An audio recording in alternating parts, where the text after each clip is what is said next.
Sveiki, mėly žiūrovai, mano vardas Karolis, o jūs žiūrite laidą ant dviejų ratų. Čia aš jums pristatysiu pačius įvairiausius motociklus, kuriuos galite sutikti Lietuvos keliuose, supažindinti su įdomiais žmonėmis bei įvairiausiais renginiais. Šios laidos mūsų svečias yra iš gana tolimo žemyno. Tai yra indiškas motociklas ir ne bet koks – Royal Enfield BR 650.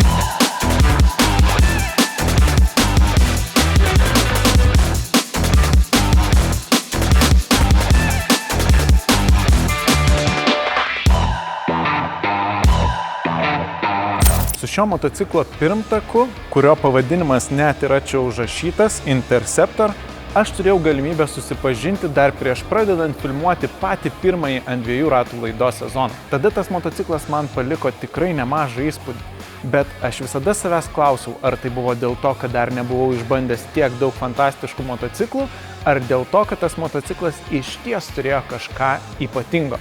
Turėsiu progą tai išsiaiškinti būtent dabar su šiuo motociklu. Galiu pasakyti tik vieną, man jo stilius tikrai labai prie širdies. Tiek viso dizaino prasme, tiek spalvų.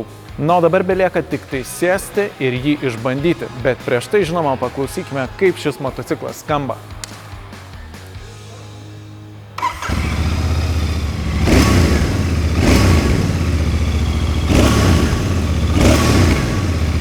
Garsas fantastiškas. Kągi, kaip visada, šio motociklo apžvalgą pradėkime nuo jo širdies. Ir jis yra varomas 2 cilindrų varikliu, kuris yra kombinuoto aušinimo, tai reiškia aušinamas oru ir tepalu. Kas, manau, šiam motociklui tikrai labai tinka. Tiesa, šis motociklas jūsų tikrai nenustebins savo specifikacijų lentele, nes variklis išvysto viso labo tik tai 47 arklio galias. Nors motociklas labai daug nesveria, 214 kg, tai vis tik tai nėra mažas skaičius nei klasėje, tarkime, gatvinių motociklų, nei kai vertini tai su turima arklio galia, tai yra svorio ir galios santykį, kurį mes nagrinėjame, kai testavome adventure motociklus. Šis santykis šiame motocikle turi tam tikrų privalumų. Kartais labai smagu turėti motociklą, kuris leidžia ilgiau pasidžiaugti apsukų kėlimu.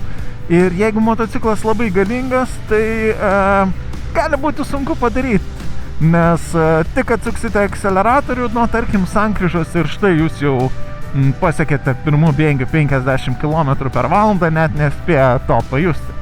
Čia visą tai trunka kiek ilgiau. Ir tuo galima pasimėgauti. Aišku, kad tokiu procesu mėgautis yra keletas svarbių dalykų, kuriuos turi turėti variklis. Ir pirmas, sakyčiau, yra jo garsas. O garsai šiame motocikle priekaištų aš tikrai neturiu. Dar viena variklio charakteristika, kuri yra būtina norint mėgautis tokiu, sakykim, lėtesniu charakteriu, yra tai, kaip variklis vysto savo galią. Norisi, kad toksai variklis tą galią vystytų aukščiau, kad būtų prasmė jį pakelti į aukštesnį sūkių diapazoną. Ir šis variklis būtent tą ir daro. Mat jo pati aukščiausia galia yra ties kažkur 7200 apsisukimų per minutę, kas praktiškai ir yra ta vieta, kur pradeda veikti jo ribotuvas. Tad jūs norėsite tą variklį visada ir sukti kuo aukščiau. Tai tikrai labai smagu. Nu, kalbant apie kitus dalykus, kas svarbus motociklui ir ką aš visada paminiu, tai akceleratorius. Čia jis yra standartinis, trosų valdomas, tačiau veikia tikrai labai gerai. Neturiu jam priekaištų. Dar vienas dalykas, apie ką visada kalbame, tai greičių dėžė. Čia irgi jai priekaištų neturiu. Jinai pakankamai tiksli, lengva rasti laisvą bėgį. Žodžiu, tikrai veikia labai neblogai. Nu, o dabar įsukame į mūsų posūkių kelią. Tad pakalbėsime, kaip motociklas elgiasi posūkiuose. Suprantama, kad tai nėra kažkoks sportinis motociklas, nestebina jisai ypatingą savo važiuoklę ir iš jo nėra ko tikėtis labai jau čia kažkokio tai sportinio važiavimo. Tačiau tuo pačiu su juo tokiais posūkių keliais važiuoti labai smagu. Nors motociklo svoris kaip ir nėra mažas, bet pats motociklo svorio centras yra ganėtinai žemai, kas tikrai suteikia smagų jausmą valdant motociklą posūkiuose. Be to jisai yra labai nuspėjamas ir valdomas visiškai natūraliai. Nekelia kažkokių, nežinau, nepatogumo jausmų. Kažkada važiavau posūkį, kuriame buvo keletas didesnių duobelių.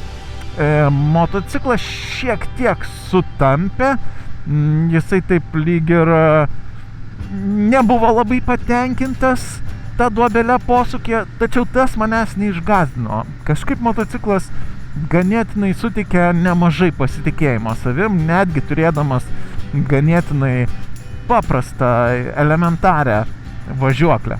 Dar vienas dalykas, kas tikrai nenustebins, tai yra motociklo stabdžiai. Jie veikia gerai, bet tikrai nėra kažkuom įspūdingi.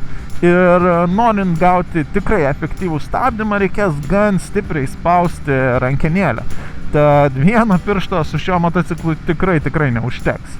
Šioje vietoje mes visada kalbame apie vairuotojo komfortą ir galime pradėti nuo sėdynės, kuri, turiu pasakyti, čia yra tikrai komfortiška. Vienas dalykas, jinai yra minkšta, tad niekur nespaudžia net ir ilgiau sėdint. Kitas dalykas, nors ir turi menką įdubimą ties vairuotojo vieta, bet dar tuo pačiu ir turi pakankamai vietos pakeisti sėdimą poziciją. Pati sėdėsena čia, kaip ir galima tikėtis iš tokio, sakykime, klasikinio motociklo, yra labai neutrali. Sėdžiu statmenas, daug svorio ant rankų nėra. Tikrai patogu, kojos tikrai nėra pernelyg sulenktos nei per klubą, nei per kelią.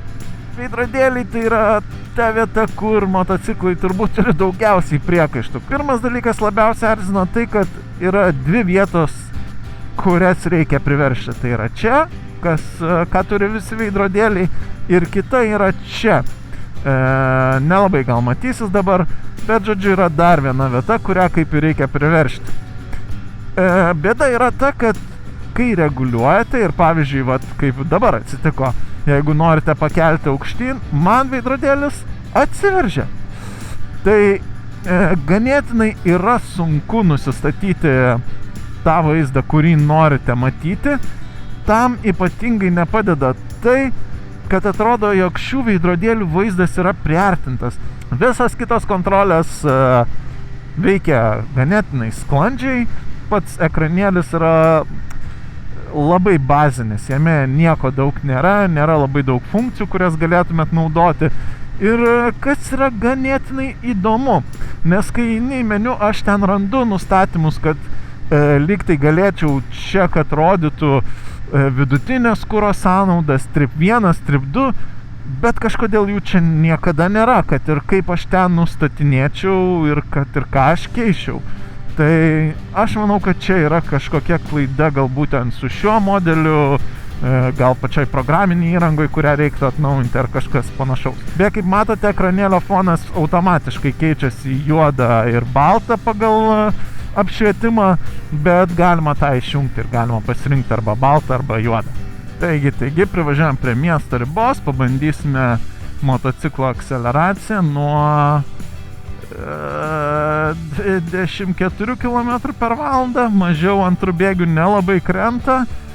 Gazas dugnas. O, įsisuko. Reikėjo permesti bėgį, antro bėgio neužteko, bet tai truko tikrai netrumpai, bet vis tiek smagu.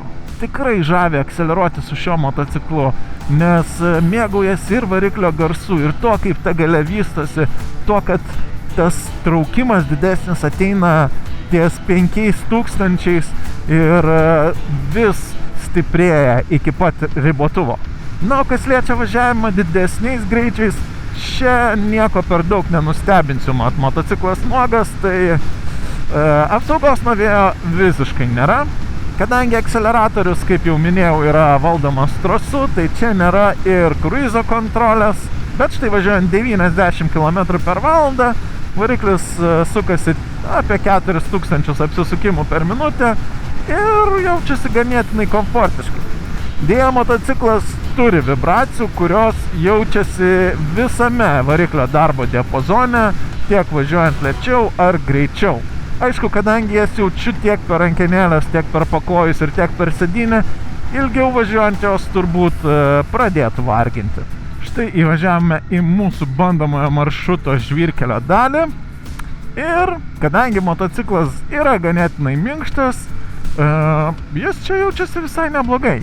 Beje, motociklas, kaip patys galėjot pastebėti, turi šiokią tokią scramblerio stilistiką, kas šiais laikais reiškia, kad tiesiog uždėtos padangos, kurios šiek tiek primena bekelės padangas.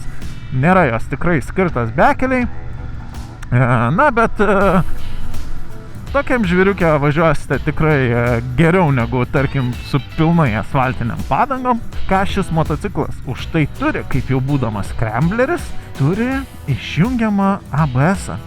Kągi, mano bandomasis važiavimas eina į pabaigą, beliko aptarti šio motociklo kuro sąnaudas, kurios mano kelionėse gavosi apie 5,2-5,1 litro 100 km.